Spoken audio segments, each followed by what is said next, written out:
Eu cresci achando que eu viveria uma comédia romântica. Assim, real, oficial. Daquelas com uma trilha sonora impecável, que te faz descobrir uma banda nova, com um timing perfeito, com looks marcantes que iam ditar a moda do momento e dos anos seguintes. Com aquela cena no final super clichê, onde a protagonista finalmente beija o seu príncipe encantado, na chuva ou no carro, ou indo embora para outro lugar. Assim, um final feliz, previsível, bem redondinho, sem espaço nenhum para nada dar errado. Só que eu nunca tinha parado para pensar que é justamente depois do final feliz que a vida realmente começa. E eu tinha certeza absoluta que eu sabia o que ia acontecer com a minha vida. Mas, claramente, eu não fazia ideia. E daí que o Quase Uma Comédia Romântica nasceu exatamente disso.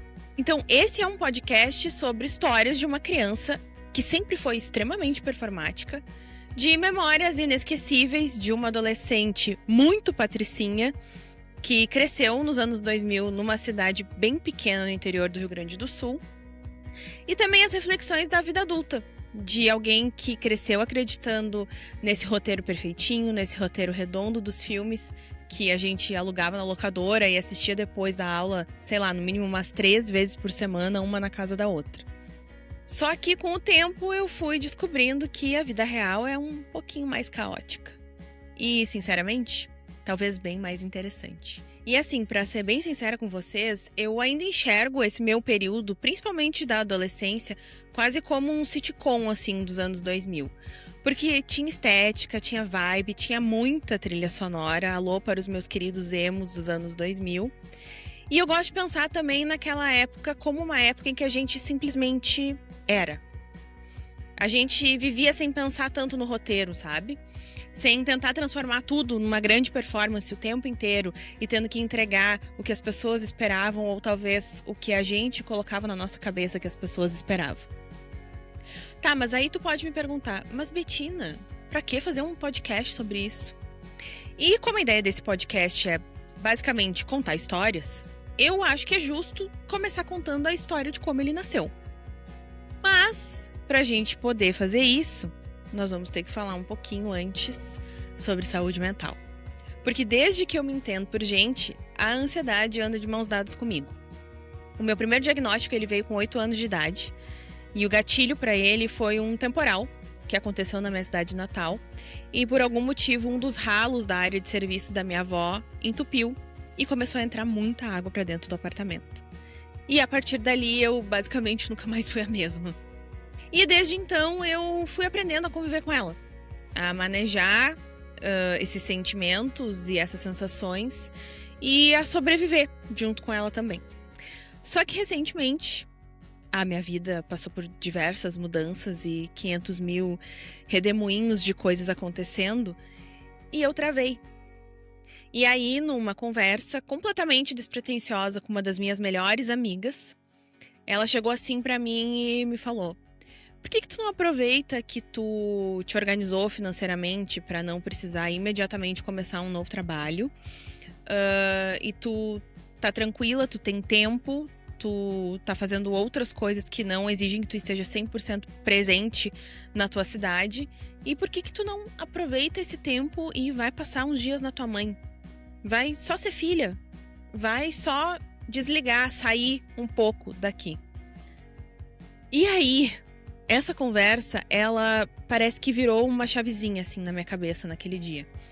Como se ela tivesse acendido uma faísca, assim. E aí, depois que ela terminou de me fazer essa pergunta, e eu fiquei me perguntando, e vários dias seguidos também, eu fiquei assim, por que não?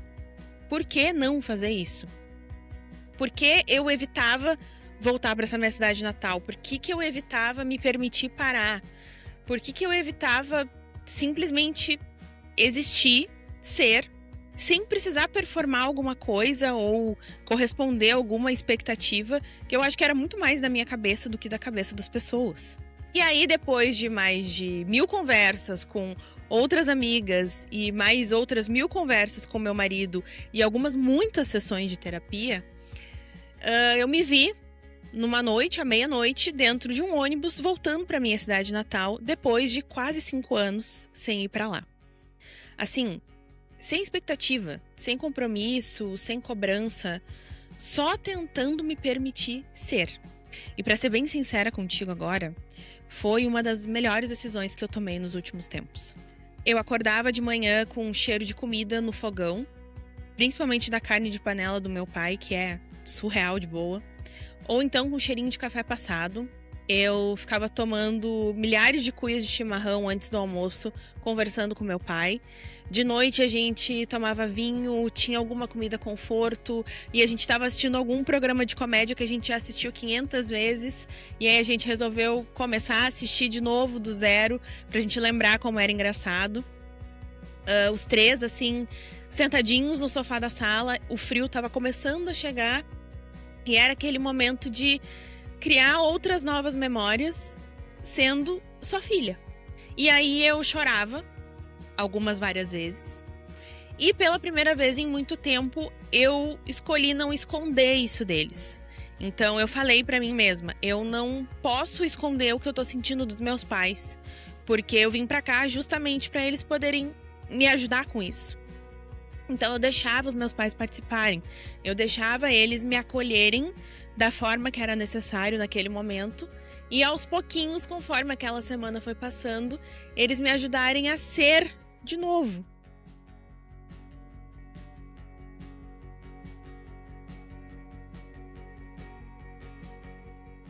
E aí, no meio de tudo isso, eu decidi abrir caixas. Caixas cheias, mas cheias mesmo, de fotos, de brinquedos assim icônicos dos anos 2000, de CDs, de DVDs, de pedaços inteiras da Betina que eu fui ao longo da vida, pedaços da minha história. E aí eu resolvi, né, como eu já compartilhava conteúdo nas redes sociais sobre livros, eu pensei, vou mostrar algumas dessas coisas que eu tô vendo aqui pro pessoal que me segue, porque eu tenho muitos amigos da época da infância e da adolescência que ainda são muito próximos de mim e acompanham o que eu posto, e outras pessoas que eu conheci depois, mas que também viveram essa época. E eu pensei, por que não mostrar essas coisas para esse pessoal? E aí, aos pouquinhos, eu fui percebendo que eu tava entrando numa máquina do tempo. Porque conforme eu ia mostrando essas fotos e eu contava, né, o contexto de cada uma dessas memórias, que por algum motivo eu lembrava de quase todo o contexto de cada foto que foi tirada, principalmente do tripé, que era eu e outras 2 amigas minhas, uma delas inclusive é minha prima, e eu tinha um álbum que eu tinha feito em homenagem a esse nosso grupo de amigas, que além das fotos tinha também declarações, assim, coisas escritas e cartas para elas, e eu simplesmente lembrava de absolutamente cada uma das histórias de cada uma daquelas fotos, de cada um daqueles registros. O porquê a gente estava lá, como a gente estava lá, com quem a gente estava lá, em qual lugar a gente estava. Então, isso foi muito legal de reviver. E aí eu fui me reconectando com uma versão minha que simplesmente existia. Ou seja, uma versão minha que só era. E eu acho que ali foi o momento de eu finalmente tomar a decisão que eu precisava ressignificar a minha existência e a minha história. Porque, sendo bem sincera, por muito tempo eu olhei para episódios do meu passado pensando só nos traumas, só nas experiências ruins e nas coisas que acabaram me levando para terapia depois na vida adulta, sabe? E aí, depois desse período que eu passei lá, relembrando esses momentos, eu percebi que quando eu colocava toda essa minha história na balança, a minha vida, ela foi muito mais feliz do que triste. E que esses momentos tristes, essas experiências ruins ou esses traumas, eu conseguia contar nos dedos. E abrindo esse monte de caixas, eu vi que eu vivi coisas incríveis, eu construí memórias que é impossível colocar um valor em cima delas de tão inestimáveis que elas são. E no final de tudo, eu percebi que eu tinha muita história para contar. E eu cheguei à conclusão que essas histórias não podiam mais ficar guardadas dentro de caixas cheias de poeira no quarto de vestir da minha mãe numa cidade pequena no interior do Rio Grande do Sul. Porque assim, cada foto ou cada objeto icônico da época, ou cada DVD que eu pegava, eu pensava, meu Deus, isso aqui dava um podcast. E por muito tempo, principalmente nos últimos 3 anos da minha vida, eu dizia pra mim mesma que eu era só uma boa ouvinte / leitora de histórias. E aí, nesse meu período sendo só filha, eu acho que eu entendi que talvez eu também seja uma boa contadora delas. Porque na minha cabeça, antes de qualquer história acontecer, já existia uma expectativa de como ela deveria ser. E o Quase Uma Comédia Romântica tá aqui justamente para contar todas elas. Como eu já deixei bem claro no início, como uma boa pessoa ansiosa, eu obviamente já inventei quadros para esse podcast que tá recém começando. E também, como já ficou bem claro, nesse apartamento da minha mãe tem uma quantidade absurda de relíquias e itens Y2K anos 2000 guardadas. Algumas nem guardadas, a maioria até tá meio que exposta, assim. O meu quarto lá, ele parece um mini museu de coisas dos anos 2000, porque tem muita coisa legal guardada. E aí a minha ideia é trazer um item ou uma foto para cada um dos nossos episódios, pra gente construir juntos uma estante em algum momento, para ficar junto com essas aqui de livro, que a gente vá colocando esses itens como, né, itens ícones aqui do podcast e que vão ter alguma história para contar e vão construindo essa identidade visual do Quase Uma Comédia Romântica. E aí que eu, muito carinhosamente, resolvi nomear esse quadro de Memórias em Replay, justamente para lembrar de uma fita rebobinando antes a gente ter que entregar na locadora, ou do barulhinho da fita cassete também quando começava a tocar no som. Sim, eu me lembro de todos esses barulhos e sinto muita saudade. Mas é para trazer esses itens que têm histórias para contar também. E como eu não trouxe tudo lá da minha mãe, trouxe poucas coisas, eu trouxe um para exemplificar, para fazer a abertura pelo menos desse quadro.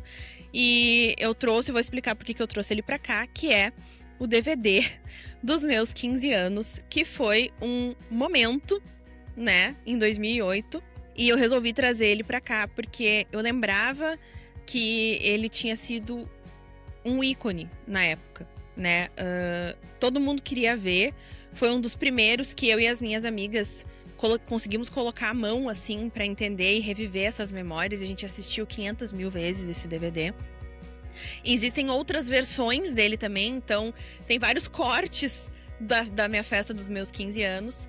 E aí eu fiquei pensando, como eu já tinha compartilhado várias outras fotos nas redes sociais, eu disse, vou levar para casa, vou tentar extrair o DVD desse CD aqui e vou upar pro meu drive, pra ver se eu consigo assistir, pra assistir junto com meu marido também. E aí eu consegui, porque eu tenho um notebook antigo aqui que ainda lê CD. E foi mais uma das melhores decisões que eu fiz nesses últimos tempos. Porque ele realmente ganhou outro significado, assim. A gente sabia na época em que eu recebi que ele era uma relíquia. E na época em que ele foi feito, todos os efeitos que eram colocados ali, o menu, gente, os DVDs tinham um menu, eu acho que vocês se lembram disso, né? Então, o menu com a cada momento que tu queria chegar, se era cerimonial, se era dança, se era valsa, se eram as homenagens das meninas. Então, tudo isso tinha, então era um menu feito, assim, pra mim. E pra mim, o que mata pau em absolutamente tudo nisso aqui é que esse detalhe aqui de que tem escrito 15 anos na frente, que é inspirado na abertura da 20th Century Fox. Os caras que fizeram esse CD, eles fizeram essa abertura da 20th Century Fox escrito 15 anos Bettina, com a música, com os holofotes, com tudo. E isso foi o vídeo de entrada, né, pra minha entrada, na minha abertura nos meus 15 anos, era isso. E isso era muito difícil de ser feito na época, numa cidade microscópica que era onde eu morava, e ficou simplesmente impecável. Então eu vou olhando para essas outras coisas e vou lembrando como isso na época foi super significativo. Todos os detalhes e de como as coisas foram acontecendo. Eu fui entrando de novo, né, no momento de organizar os meus 15 anos e lembrando de como foi e como olhando, se tu olhar com um olhar de ai meu Deus, mas tinham coisas que eram muito cringe, né? Ou outras coisas que a gente talvez hoje pensaria que não era nada a ver, mas na época era sensacional e eu não enxergo com esse olhar de crítica, sabe? Eu olho que os meus 15 anos foram maravilhosos, eles foram perfeitos, eu fui muito feliz. Na minha concepção, eu estava linda, eu acho que o vestido tinha tudo a ver com a época, a maquiagem tinha tudo a ver com a época, o cabelo. Então, acho que foi muito significativo da Bettina de 15 anos, do ser humano que ela era, e eu acho que é uma tradução perfeita daquele momento, assim, como foi pra nós. E aí, trazer o Memórias em Replay também é também trazer essa nova significação pra essas coisas do passado. Porque desde que eu trouxe esse DVD pra casa, eu assisti ele sozinha uma vez. Chorei várias vezes, principalmente quando meus avós aparecem. E aí eu assisti uma vez com o meu marido, numa tarde chuvosa, a gente fez pipoca, fez chimarrão e a gente assistiu e foi maravilhoso, porque ele também viveu esse momento, só que com outras pessoas, né? Esse momento, eu digo, dos 15 anos, nessa época dos anos 2000. Então, muita coisa acontecia da mesma forma, se fosse lá na cidade pequena ou aqui onde eu moro hoje. E aí, ele foi fazendo os comentários dele também, ele foi tendo as emoções dele também, o que foi muito legal de assistir.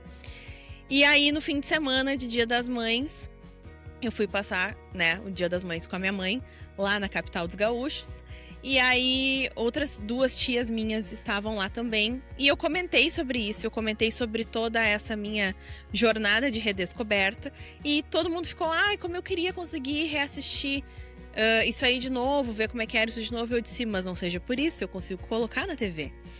E aí a gente sentou na final de tarde de sábado, e assistimos, e eu assisti de novo, né, todo o DVD dos 15 anos, e foi muito legal, assim, a reação deles, se verem novamente, né, tantos anos atrás, ver os meus avós, ver as pessoas que faziam parte da família, que agora já não fazem mais, ver os próprios filhos pequenos, né, pequenos, eu digo adolescentes, que hoje já são adultos, já tomam conta das próprias vidas.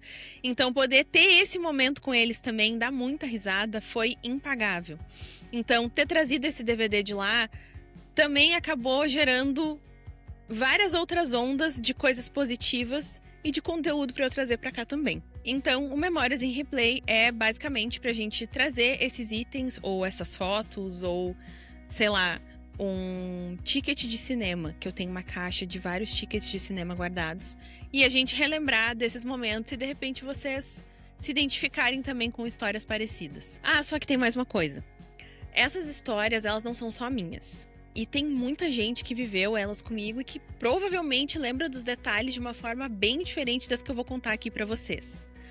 E esse é o grande plot twist. Então, a ideia para esse quadro é que eu consiga trazer, a partir do próximo episódio, áudios de pessoas chaves dessas histórias. Porque eu tenho quase certeza que a versão delas não vai ser exatamente igual ao que eu vou contar para vocês. E como uma boa leitora que ama uma história multipov, elas também vão poder contar o lado delas por aqui. E aí a minha ideia também para esse quadro no futuro é que vocês também tenham um espaço para contar as histórias de vocês. Porque eu tenho a impressão que se tu te interessou por esse podcast, tu também deve ter alguma história dessa época que parecia quase uma comédia romântica. E se vocês já quiserem começar a mandar alguma história de vocês, ou mandar sugestão, ou mandar qualquer outra coisa que tenha a ver com o podcast, algo que vocês queiram ver por aqui, vocês podem estar mandando e-mail para quaseumacomédiaromântica@gmail.com, que já temos esse e-mail e eu vou ter o maior prazer de ler cada uma das mensagens de vocês. E agora o momento jabá das redes sociais, porque elas já estão no ar. Então, tanto lá no Instagram quanto no TikTok, vocês podem seguir o @quaseumacomédiaromântica. E por lá eu vou estar postando spoilers dos próximos episódios, cortes dos episódios atuais, e também vou tentar ao máximo interagir com vocês pelas caixinhas de pergunta, pela DM, para trazer um conteúdo cada vez mais personalizado dentro desse mundinho dos anos 2000 para quem me acompanha. E por último, mas não menos importante, sigam aqui o podcast no Spotify, favoritem, comentem também, que também tem espaço para comentário no Spotify. Compartilhem o podcast também com o máximo de pessoas que vocês conhecem que se interessam por esse universo das quase comédias românticas e dessas 1001 histórias que aconteceram lá nos anos 2000. Porque é aquela coisa, talvez o filme da minha vida não seja uma comédia romântica. E, como muito bem dito pela bruxona Ana Paula Renault, Que roteirista é esse? Mas assim, olhando pra tudo isso agora, eu tenho a impressão que o roteiro da minha vida ficou muito mais interessante do que qualquer coisa que eu pudesse ter pensado em escrever. E essa foi só a primeira história. Nos vemos semana que vem, aqui no Quase uma Comédia Romântica.